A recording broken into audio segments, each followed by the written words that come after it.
బాగా తెలుసు. నువ్వు దేవుడు ఆశించినట్టుగా జీవించకుండా నిన్ను చెరిపేస్తుందేమిటి నీకు బాగా తెలుసు. నిన్ను అపవిత్రపరుస్తుందేమిటి నీకు బాగా తెలుసు. దానిని నువ్వు ఛీ అని ఏ రోజైతే అనగలుగుతావో ఆ రోజు నీ జీవితంలో ఓ అద్భుతమైనటువంటి ఆ ప్రారంభాన్ని నువ్వు చూస్తావు.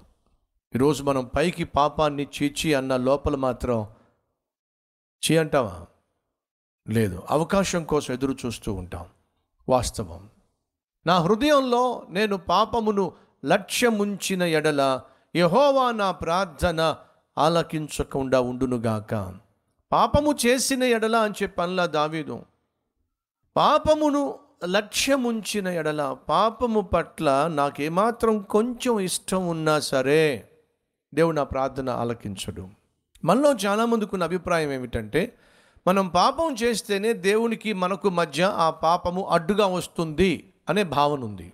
కానీ బైబిల్ సెలవిస్తుంది, నువ్వు చూడకపోవచ్చు, నువ్వు చేయకపోవచ్చు, దాని పట్ల నీ మనసులో ఎక్కడైనా కొంచెం మక్కువ ఉంటే చాలు, కొంచెం ఇష్టం ఉంటే చాలు, అదే నీకు దేవునికి మధ్య అడ్డుగా వచ్చి పడుతుంది. అర్థమైందా?